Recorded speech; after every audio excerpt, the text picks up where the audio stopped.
Yeah, hi class. So we are moving on to 6.3.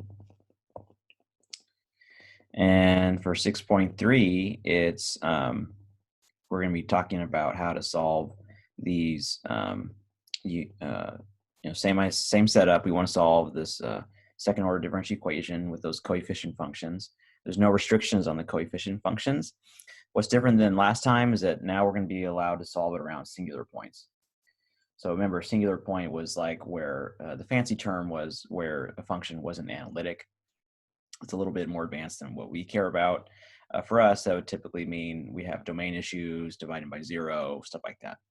So ordinary point was last time, and we were just not messing around with stuff with domain issues and stuff like that. But now we're going to be dealing with singular points, so things that do have domain issues. And I just put some verbiage here of why it's helpful. It turns out a lot of things that we really care about do happen around the singular points. There are, just a second. All right, and we're back. Sorry, my alarm went off for some reason. So anyways, a lot of things that we do care about around the singular points. So let's make sure we understand. It's the same setup as last time. We have this second order differential equation. We could put it in Rochelle's theorem and do it in standard form. We'll do that for a slightly related thing in a second. We don't have to do this in practice when we're solving them though, but just to keep that in mind. Now we're going to be not just having to be around nice intervals, around nice values of x. We're going to be allowed to be doing things around even like divided by 0, which is pretty cool. So this method for Frobenius is pretty nice. So let's get into the method. So here's a big theorem from our homie Frobenius. I also call this the Frobo method or the Frobro method. Both are acceptable. And so Frobo, he is a late 18th century German mathematician. So this is relatively recent in terms of the study of differential equations. And he proved the theorem that allows us to do it. And he said, okay, well, first of all, you're allowed to expand around any regular singular point. We haven't talked about regular yet. We'll talk about that on the next page. But just for a minute, just understand that what we care about is that it's a singular point, so like dividing by 0 or something like that. And it turns out that if you want to solve it, all you have to do really is this little trick is have this the x minus x naught to the r on the outside, which we can push inside. And so in practice, what we're really going to do is this. And the r here is a constant that we'll figure out in the problem. So this is really cool because last time it was almost exactly the same. I mean, last time our guess for what our solution was y is equal to n equals 0, cn x minus x naught, like that, to the n. So the only difference here that Frobo added, and he became famous, is he added this plus r. And it turns out that that's all we need, and it actually solves it, which is really cool. So not much difference from last time. So as long as you were able to do it back in 6.2, you should be able to do well for 6.3. Just some notes here. We typically are just going to do it around 0. So in this case, it would just be just x to the n minus r, n plus r, because we're just going to be expanding around 0. But just let you know, theoretically, we expand around anything. Also, the only difference really, like I said, is the unknown exponent r, and we'll find r as we solve each problem. Oh, and one other thing is that there are some theoretical caveats that I'm kind of glossing over. One of them is that this method only guarantees one solution. Sometimes we will find 2. Sometimes we only find 1, though. There's some technical reasons of why that happens, and if you want to read that, you can check it out on this really cool write-up. I have it here too. So this author, who's a retired University of Hawaii professor, he explains why this happens, and this comes from the theorem, then the proof from Frobenius. But we don't really care. That's a little bit more theoretical than I care about personally. So we're just going to try to learn to use it and get our feet wet doing it. Okay. Before we do that, I should jump in to say, what do we mean by regular versus irregular? Just to let you know that in our class, we're only going to be worrying about regular singular points. Okay. And here's some technical detail of what the difference is between regular and irregular. but just to let you know that we'll only be, oh, I have it right here. We'll only be working on regular singular points. So it doesn't matter so much to me with the difference between regular and irregular. Theoretically, though, the method of Frobenius only works on regular singular points. Okay, so let us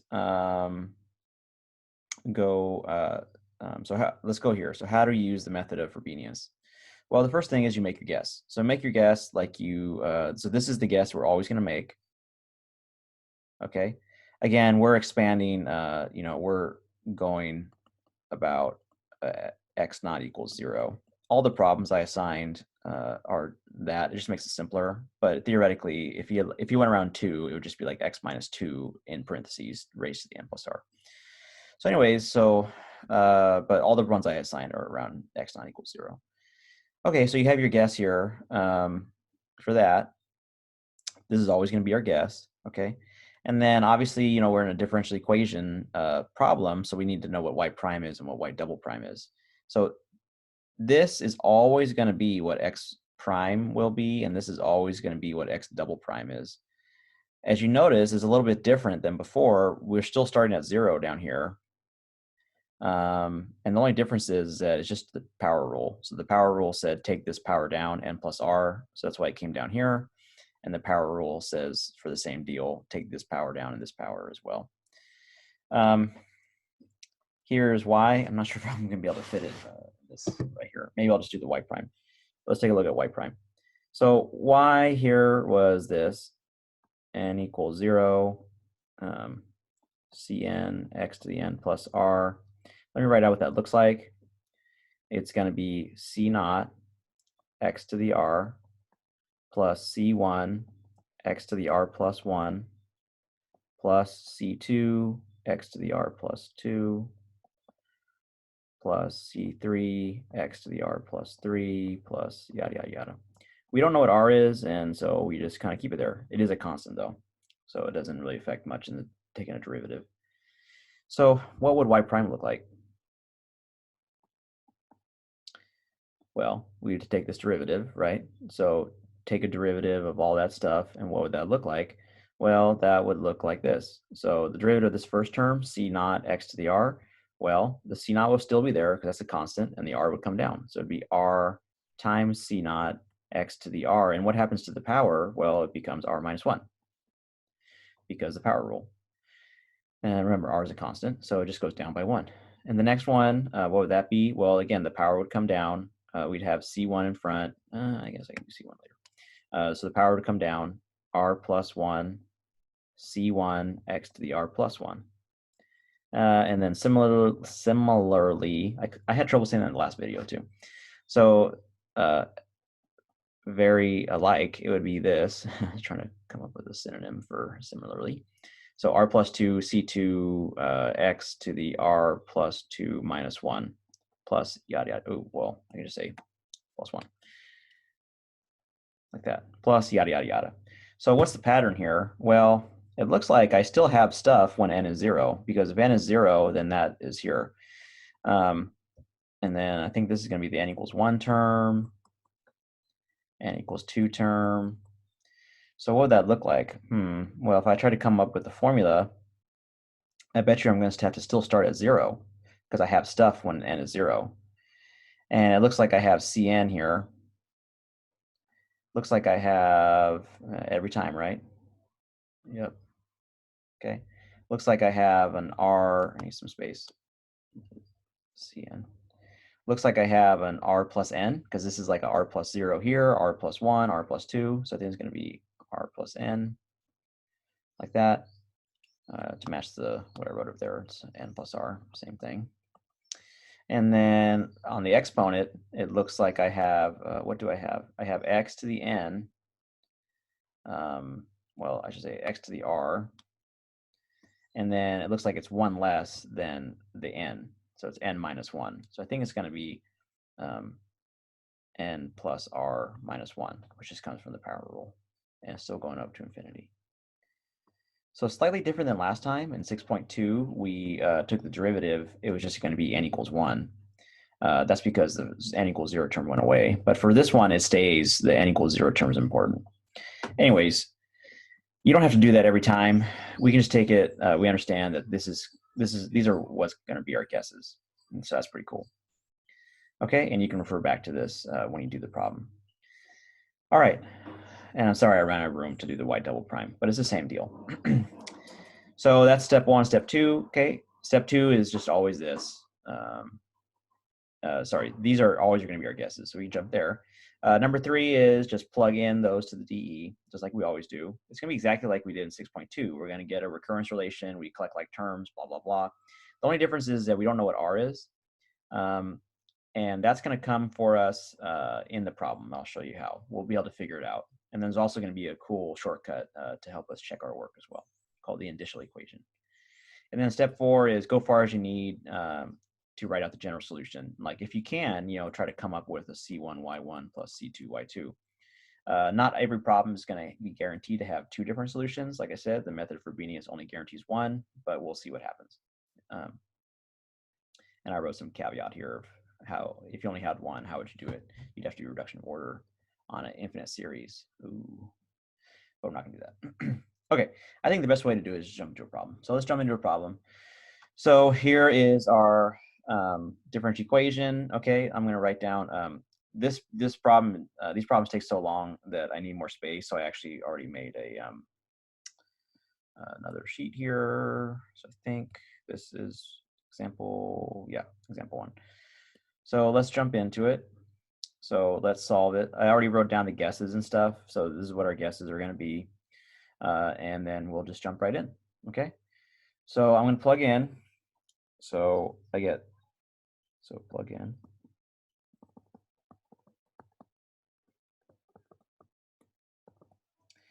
Okay, so I'm going to get 3x. I'm just looking at this differential equation now. 3x, and this is my expression for y double prime. So it's going to be n equals 0, n plus r minus 1, cn x to the n plus r minus 2.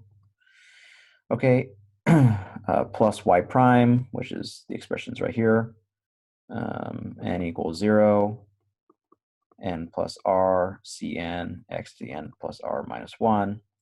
And then I'm subtracting, so don't forget that, subtracting, I had that issue in the last video, this thing, cn plus r, okay? And all that's equaling 0. Again, we're only doing homogeneous here. Okay, so what do we do here? Well, I noticed some algebra. So this 3x, this x is like x to the 1. So I'm going to push that inside right there. And I'm going to just do it a different color so that we can understand that like the x to the 1 moves this and it moves it, plus 1. So it's just going to make it minus 1 like that. Okay. So that's cool because now it helps me understand that, hey, this power here is the same as this power here. So they're the same. That's cool. But this one's off. So I'm starting to think, again, I only have two, I have, two big goals. I want the index to start at the same spot, and I want the powers to be the same. I have the indexes starting, but the powers are wrong. This is minus 1. This is just n plus r. So what should I do? Well, I think probably if I go up 1 here, that will make that go down 1 here, and then we'll be set. So I'm going to go up 1 in index, so down 1 in formula. Okay, and so what would that look like? So for this one, so this is like my first series, my second series, and my third series. So for the second series, I would get this, n equals 1, up 1 in the index, so down 1 here, so n plus r plus 1. No, minus 1, sorry. I said it like 3 times and I still made a mistake. So minus 1, I can make it a little bigger, and minus 1. So I went up 1, so down 1 in the formula. And then so cn minus 1 x to the n plus r minus 2. Wait a minute, hold on. Yes. No, do I want to do that? If I go up 1 here, it's going to go down 1. So I do not want to do that. Okay, well, that's fine. It's not a science, it's an art. So let's try to figure out what we want to do before I jump right into it.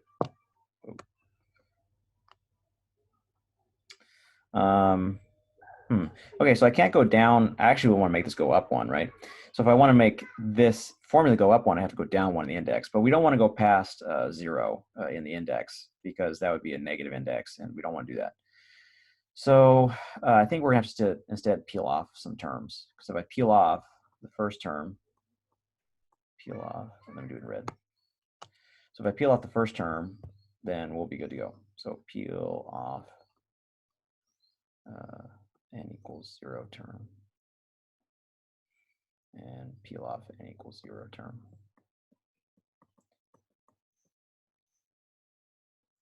Okay, because if I can do that, then it'll start at 1, and then I could go down 1, which would make the formula go up 1. Okay, so the n equals 0 term here is going to be, I have a 3 in the front, so I have 3, and then it's going to be times r times r minus 1 c naught x to the r minus 1, like that. Okay, let me peel off the n equals 0 term here. If I peel off the n equals 0 term here, I get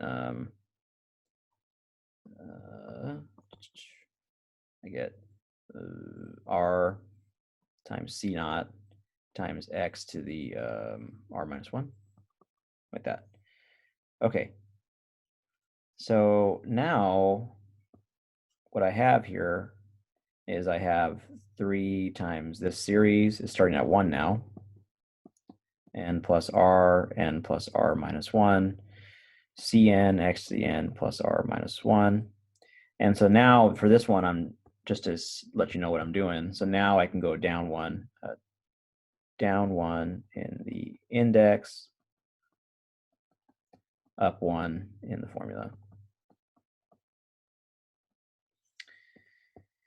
Okay, so we do that, and then we get 3 times this series, n equals 1. N equals 0, go down 1, and then I'm going to go down 1 in the index, so up 1 in the formula. You get n plus r, cn plus 1, x to the n plus r. Okay, same deal here. So what I have now for this one is n equals 1, n plus r, cn x to the n plus r minus 1. So then same deal, go down 1 in the index and up 1 in the formula. So if I go down 1 in the index, I'm going to go up 1 in the formula. So n plus r plus 1, cn plus 1, x to the n plus r, and then minus. This one didn't change. Still, yeah, nothing changes. Okay, now we have to remember that we have this peel off term here, like that. So we have that as well. So I should have left room, but we got to remember to include these with our peel off terms over here. Okay, so let's include the peel off terms and collect like terms.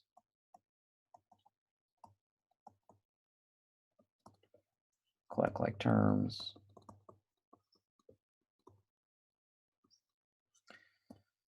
And then let's see what we get. So I have now the 3 r minus 1, c naught x to the r minus 1, plus r c naught x r minus 1, plus all these series are now the same. They're starting at 0.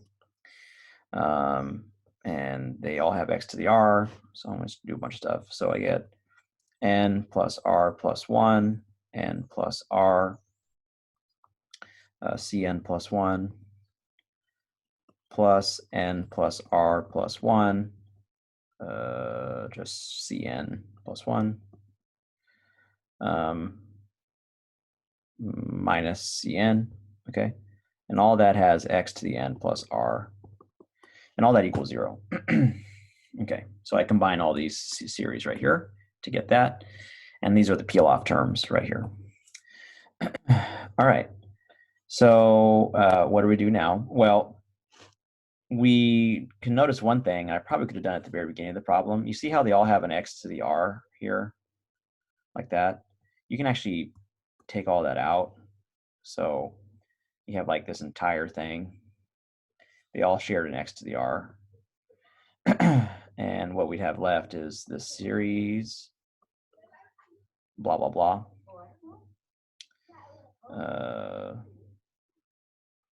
With x to the n here. I'm just going to put all that there and not write it. And then this, they all shared it. So now they just have a 3r, r minus 1, c naught, x minus 1, plus r, c naught, x minus 1. Like that. Okay. So I just pulled out, I noticed that they all shared an x to the r, so I can do that. And that's the method of Frobenius. That's why it works, because if you do it correctly, you can always pull out this x to the r, and guess what? You know, this, I can just divide both sides by it, and it goes away. So that's cool. So now what we have is actually just a regular old series problem. We just have, you know, this recurrence relation that we're going to get. All that we have is these extra peel-off terms. So let's look at the peel-off terms. So peel-off. So right now it says that 3r times r minus 1. Well, let's do some algebra here. So you notice that they all share c naught. And they all share the x minus 1. So I'm going to pull that out as well. So if I peel that out, I have c naught x to the minus 1. All right. And then what do we have left over? 3r times r minus 1 plus r. Like that. So all of this is still equaling 0. There's no c naught x to the negative 1 term. You know, there's no x to the negative 1 term. So that means that all this junk here has to equal 0. So we can set that equal to 0. This term doesn't matter because there is no x to the negative 1 term, so it's gone. And so if you think about it, you really like you're dividing by c naught x to the negative 1 on both sides. So that means that we get this expression here, which will give us actually what we need to know what r is. So we get 3r squared minus 3r plus r equals 0, which, okay, which actually lets us know, just lets us know that we get 3r squared minus 2r, right? Yeah, equals 0. And that helps us know we can factor out an r. We get 3r minus 2 equals 0. And so that tells us that the first r is 0, and the second one is 2/3. Cool.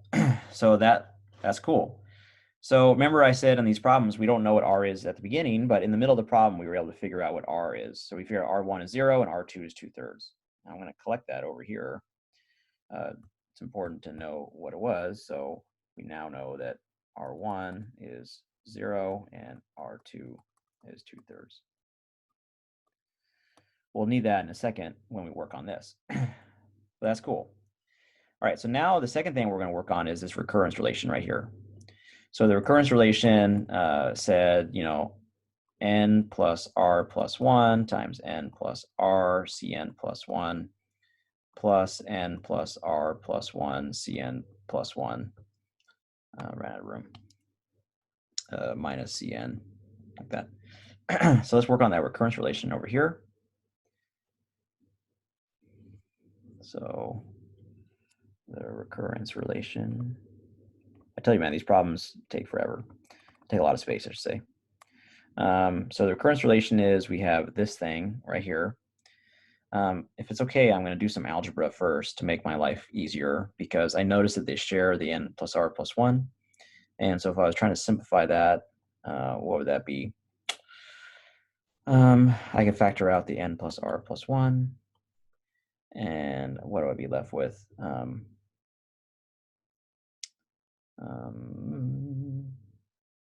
be left with n plus r plus 1. Like that. Is that right? Yeah, so this has n plus r, distribute n plus 1. Yep, and this still has a cn plus 1, and then minus cn. So this right here is the recurrence relation that I care about. So that's good. I feel like I missed something here. Oh, I did. Shoot. Sorry. Right here. I forgot that. Okay. So this has to go distribute into here, which actually is just this term right here. Sorry, everyone. I think I did this last semester too. So this 3 here has to go for this term right there, which is right here, which is going to be right here, if I remember right. 3, yeah, like that. Okay. All right. Okay. Well, that's okay. So now let's look at our recurrence relation. So now I have this. I have n plus r plus 1 times, and I can go ahead and distribute that. So you get 3n plus 3r plus 1 all times cn plus 1 minus cn. All that has to equal 0. You do the same thing. You're going to solve for your cn plus 1. So I'm going to move this over, solve for the later one. So all that equals cn. And then I'm going to divide by that. So it's going to be, let me leave some room here. So, wow, that will not go away. All right, whatever. So it's going to equal cn all over this thing, n plus r plus 1 times 3n plus 3r plus 1, like that. So cn plus 1. Okay, and this is true for our index here was 0, so true for n equals 0, 1, 2, 3, dot, dot, dot, dot, like that. Okay, cool. All right, so what do we do now? So, well, we have a recurrence relation. We still have this r here, but guess what? We figured out what r was. We figured out r was 0 and r is 2/3. So we're going to get 2 different recurrence relations. So for r 1 equals 0, we get cn plus 1 is equal to cn over, let me get this bigger, I guess, over, if r is 0, we just get n plus 1, and we get 3n plus 1, like that. And that's still for, n equals 0, 1, 2, etc. Okay? Now for r 2 equaling 2/3, we just again plug it in. So cn plus 1 is going to equal cn over n plus 1. Oh, sorry. N, plug it in right here. So n plus 2/3 plus 1, and then 3n plus 2 plus 1. And still for, n equals 0, 1, 2, etc. like that. Okay. And then you do that and you play around with it, and all you do for the next steps is you just you do exactly like you would do. So this is back to 6.2 land to stuff where you have the different recurrence relations, you plug in, you find out the different patterns and all that stuff, and then you go from there. And then I'm not going to do it on this page because I ran out of room, but also because we've done it before. So I won't do it on the video, but I will post on Canvas kind of the final answer of how it works out. So an image of it, okay? But if you do work it out, then you end up finding that you get these two different solutions. And you're going to get the two different solutions, and then you just form the general solution. So the last step is just form the general solution after you do all this stuff.